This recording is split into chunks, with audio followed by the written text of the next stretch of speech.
Il y a des films qu'on ressent. Ma mère, Dieu et Sylvie Vartan fait partie de ceux-ci. Impossible d'y rester insensible.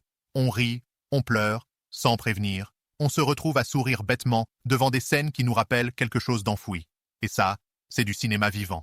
Ken Scott n'a pas cherché à en faire des tonnes, et c'est précisément ce qui rend son film aussi beau.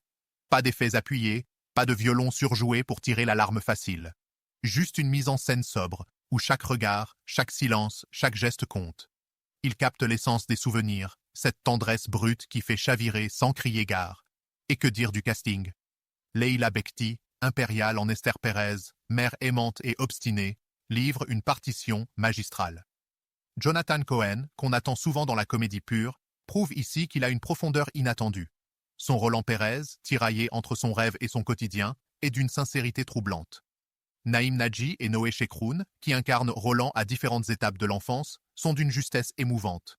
Lionel Drey, en père souvent dépassé, apporte une nuance touchante.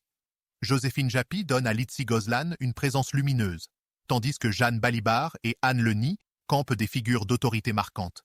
Et puis, il y a Sylvie Vartan. Plus qu'une idole, elle devient une figure quasi mystique. Un repère, une étoile guidant les espoirs d'un gamin qui refuse de laisser la vie lui dicter sa place. Sa présence est un souffle de nostalgie, un symbole d'évasion.